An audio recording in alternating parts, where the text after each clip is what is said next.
Na kama ambavyo tunafahamu kwamba kila Jumatano ni siku ya kuzungumza kuhusiana na masuala ya uchumi na fedha.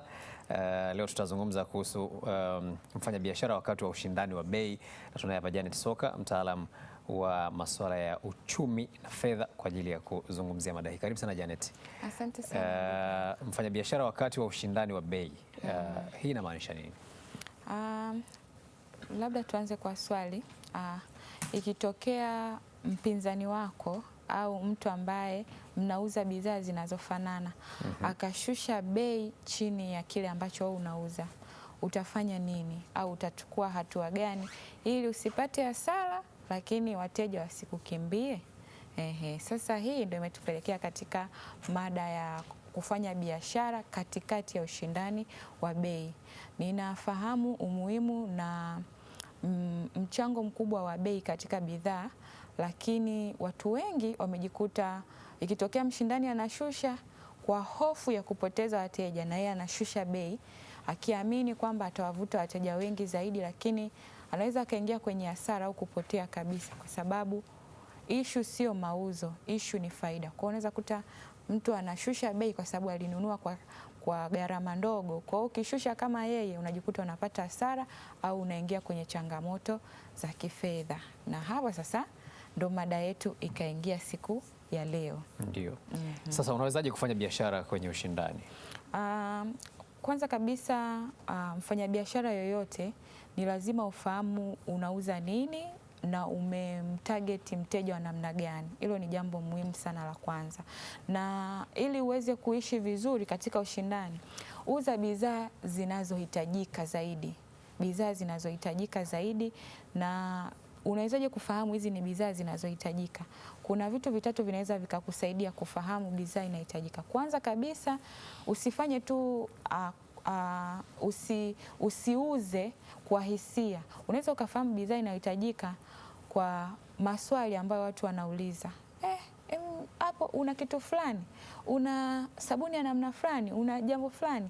Hiyo inaonyesha kwamba hili jambo linahitajika zaidi. Kwa hiyo ni swali ambalo unaulizwa na wateja wengi au unaulizwa mara kwa mara. Lakini unaweza ukafahamu bidhaa zinazohitajika zaidi kwa kumuuliza mteja. Huko dukani watu wanakuja, lakini mzunguko wa hela sio mzuri. Ukauliza, hivi ungetamani tuuze nini? Hilo sasa ukiwauliza wateja wengi unaweza ukapata mahitaji yao, na tunasema ili upate faida uwape suluhisho ya kitu anachokihitaji.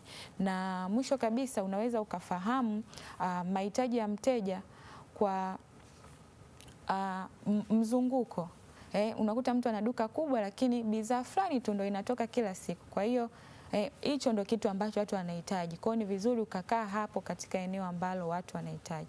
Kwa hiyo ili ufanye biashara wakati wa ushindani, kitu kinachohitajika hata mkiwa 10 lakini chote kinahitajika, kila mtu anauza na kila mtu anapata fedha. Sasa jambo la pili, tafuta kupunguza gharama. Tafuta kupunguza gharama bila kuathiri ubora wa bidhaa. Na hapa kwenye kupunguza gharama, kwanza kabisa fahamu hiyo bidhaa au kitu unachokifanya unawezaje kukipata. Kwa mfano ni bidhaa, uwe na mtu zaidi ya mmoja ambaye anaweza kukupa hiyo bidhaa, suppliers.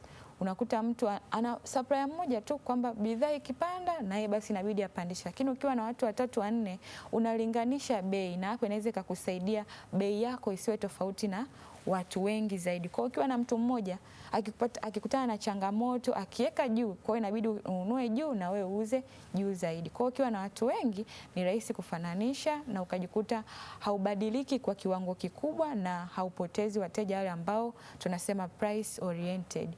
Lakini hapo hapo punguza gharama ambazo hazina mahusiano moja kwa moja na uzalishaji.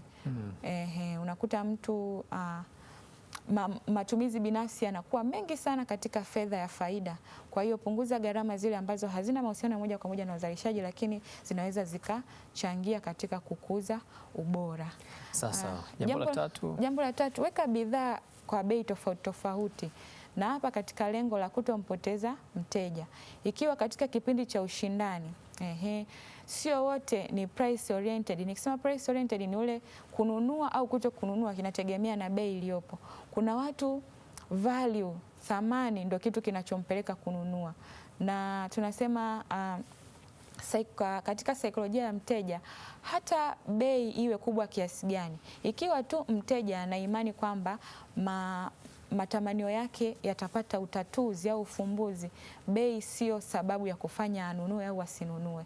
Kwa hiyo kuna wale ambao wanaongozwa na bei, kuna ile ambayo hata bei iwe kubwa atanunua, na kuna wale wa katikati, wengi watakuwa wapi na yeye ataenda. Kwa hiyo ukiwa na tofauti ya bei itakusaidia kupata wateja wengi, lakini pia itakusaidia kutopoteza fedha. Ikitokea kuna wale ambao bei ikipanda wanakimbia, wale ambao ikipanda hawakimbii, utakuwa nao. Kwa hiyo ukiwa na bei tofauti tofauti itakusaidia uweze kufanya biashara hata wakati wa ushindani.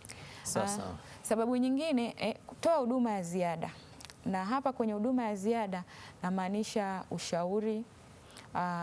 Ikitokea changamoto kwenye bidhaa ambayo umeuza, mtu anawezaje kupata suluhisho kati ya hiki na hiki, kwa nini anunue hiki, utumiaji mzuri, namna ya kutunza bidhaa yake. Hivi vyote vinaweza vikaongeza thamani hata wakati wa mkiwa wengi mnauza kitu kinachofanana. Akikumbuka huwa anapata ushauri zaidi, huwa anapewa na namna ya kukitunza vizuri. Kwa hiyo inaweza ikakusaidia hata wakati wa ushindani ukajikuta unaendelea kuuza. Na jambo la mwisho tunasema uza thamani. Uza thamani, sio bei. Na hapo kwenye kuuza thamani, muonyeshe mtu, unajua kama nilivyosema hapo awali, bei inaweza ikawa sababu ya mtu kukimbia au kutokikimbia, lakini muonyeshe mtu kwa nini nitoe 10,000, kwamba kwenye hii 10,000 wengine wanauza 5,000 au wanauza 7,000, lakini kwenye hii 10,000 utapata hiki na hiki ambako kule kwingine hakipo. Au mfano labda kwenye kiatu hiki maduka mengine wanauza 25,000 ila mimi nauza 70,000 kwa sababu hiki kitakaa miaka zaidi ya 2. Ikitokea kimeharibika unaweza ukalipea, lakini kule kwingine ni bei rahisi, ila kikiharibika ndo basi unapaswa kununua kingine. Kwa hiyo uza thamani, usionyeshe bei, na hiyo inaweza ikakusaidia hata wakati wa ushindani watu wakaendelea kuja na kununua bidhaa au huduma kwako. Sasa kwenye kuuza thamani kuna wengine wanamdanganya mteja. Nguo anakuuzia, unamuuliza bana, hii inachuja, akwambia haichuji kabisa. Ukienda kufua maji moja tu ndio ile ukifua tusilaumiane. Na hapo kwenye biashara ni vitu viwili tu, wewe ndio utaamua.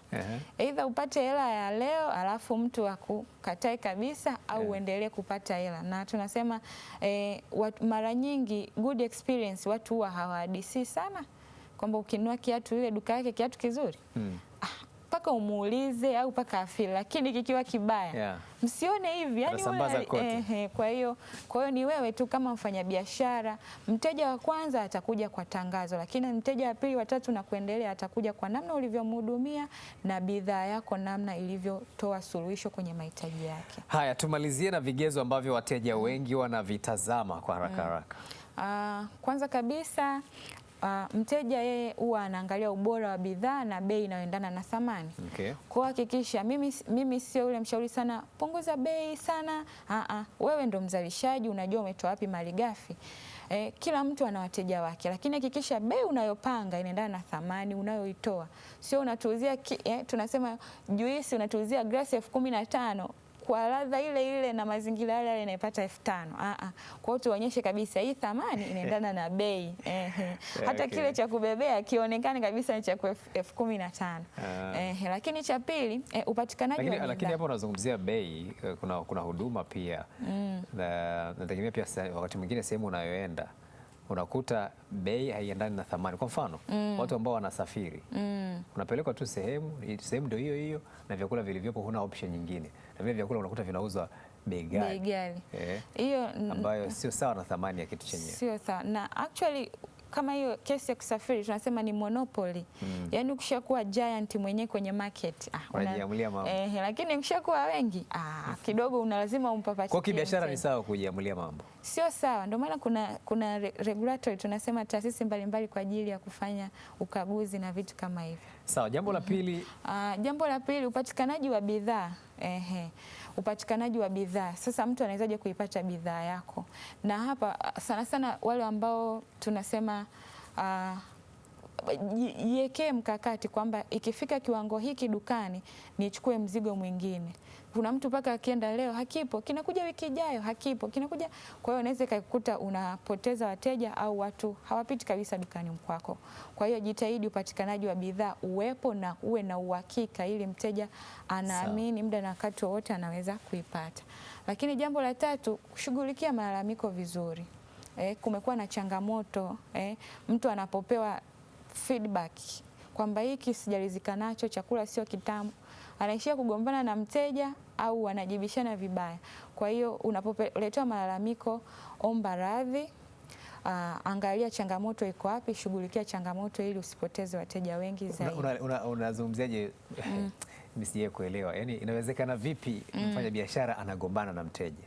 Ipo nimeona katika scenarios tofauti tofauti, lakini wewe unalipi la kuambia wafanya biashara wanaogombana na wateja? Actually mimi kwa experience yangu, watu wengi wanaogombana na wateja wanakuwaga sio wamiliki, ni wafanyakazi. Na ukiwa mmiliki, yani hakuwa hapo kwa sababu anajua pale anapishana na ila mfanyakazi ana stress zake za nyumbani. Hata kama mteja ni mkorofi kiasi gani, inawezekana kufanya biashara bila kugombana kabisa na mteja. Inawezekana, na ndio maana tunasema lazima ujifunze kuishi na watu wa namna zote. Yani kuna mtu yuko hivyo nini, amekasirika muda wote, nipe, lakini kwa sababu tu unaitaka hela yake mfukoni, shuka ili uweze kuipata na mfanya biashara vizuri. Jambo la mwisho, urahisi wa kufanya biashara. Hapa nikisema urahisi namaanisha mawasiliano. Unakuta labda mfano sasa hivi mitandaoni mtu ameweka kitu kizuri umekipenda, mtu ana comment bei gani, mpaka wiki ijayo jambo halijajibiwa, njoo DM tuambie bei hapo ni shingapi, tufanye biashara.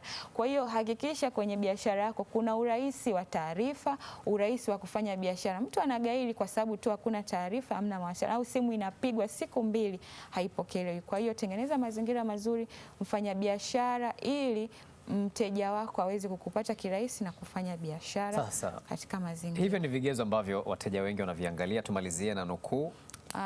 Leo tunamalizia na nukuu ambayo inasema inatoka kwa nani? Ni nukuu yangu. Okay. Ni nukuu yangu, inatoka kwa Janet Soka. Wakati wa ushindani wa biashara, mteja hachagui bei pekee. Bei inaweza kufanana, lakini huduma, uaminifu na uhusiano vitakutofautisha. Jitofautishe na uongeze wateja sasa.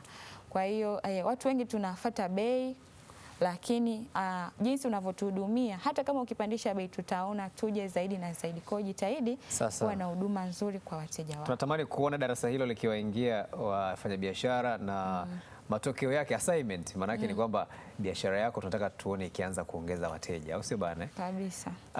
Leo ni siku ya vijana duniani. Na kabla hujaondoka natamani maana ukitoa nukuu hizi, unalipi la kuambia vijana hasa wale wanaojitafuta kwenye masuala ya uchumi? Dakika moja. Kijana yote ambaye unajitafuta, maisha yako yanategemea wewe mwenyewe. Kwa hiyo ni vizuri kupunguza muda kulaumu mazingira na vitu ambavyo huwezi kuvibadilisha. Beba majukumu, chukua hatua, na jiwekee muda maalum wa kubadilisha maisha yako. Hakuna siku ambayo mambo yote yatakuwa sawa. Anza na ulicho nacho, tembea kwa imani, ufikie hatua kubwa zaidi. Janet, nakushukuru sana na heri ya siku ya vijana duniani.